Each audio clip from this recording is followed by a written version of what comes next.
భద్రత లేకుండా పోతోంది. 4 గోడల మధ్య కాదు, పట్టపగలు నడి వీధిలో జనం మధ్య కూడా వేధింపులు తప్పడం లేదు. రద్దీ బస్సులు, రైళ్లలోనే కాదు, విమానాల్లోనూ ఇదే వరుస.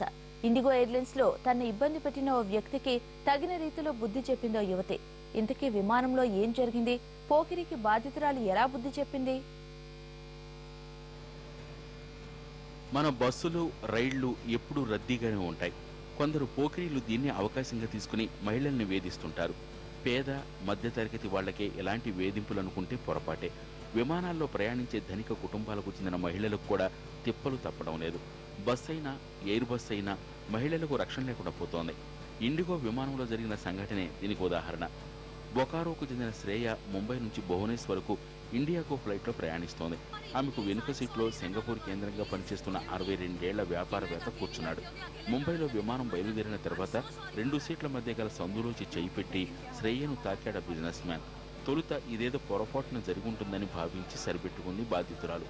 మరోసారి అతను అదే పని చేయడంతో క్యాబిన్ క్రూ దృష్టికి తీసుకువెళ్ళింది. तुम्हें लगता है हम लोग चुप रह जाते हैं लड़के, ऐसे तुम लोग कुछ भी कर सकते हो ना? लुक यार, अभी तो बड़ी शर्म आ रही है. I will call the security. I will make sure I make a complaint. అయితే అతను అంతటితో ఆగలేదు. విమానం భువనేశ్వర్ ఎయిర్పోర్ట్లో ల్యాండ్ అయ్యే సమయంలో ఆమెను తాకేందుకు మరోసారి ప్రయత్నించాడు. ఈసారి 2 సీట్ల మధ్య అతని చెయ్యిని చూసిన యువతి వెంటనే దీనిపై తీవ్రంగా ప్రతిస్పందించింది. యువతి ఎదురు తిరగడంతో పాటు పోకిరిని తన మొబైల్లో షూట్ చేసింది. I will call the security. I will make sure I make a complaint.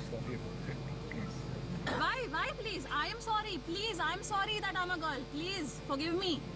कि मैं एक अकेली लड़कियों के अकेले ट्रैवल करने की हिम्मत रख रही हूँ. I am so sorry for that. సాటి ప్రయాణికులు కూడా ఆమెకు అండగా నిలిచారు. విషయాన్ని విమాన సిబ్బంది గ్రౌండ్ స్టాఫ్ కు తెలియజేయడంతో వాళ్ళు సెంట్రల్ ఇండస్ట్రియల్ సెక్యూరిటీ ఫోర్స్ కు కంప్లైంట్ చేశారు. దీంతో సంఘటనపై ప్రాథమిక విచారణ జరిపిన సిఐఎస్ఎఫ్ అధికారులు ఎయిర్ ఫీల్డ్ పోలీసులకు నిందితుడిని అప్పగించారు. పోకిరిని అరెస్టు చేసి అతని పాస్పోర్ట్ ను స్వాధీనం చేసుకున్నారు అధికారులు. I will call the security. I will make sure I make a complaint. Why please? I am sorry. Please, I am sorry that I'm a girl. Please forgive me.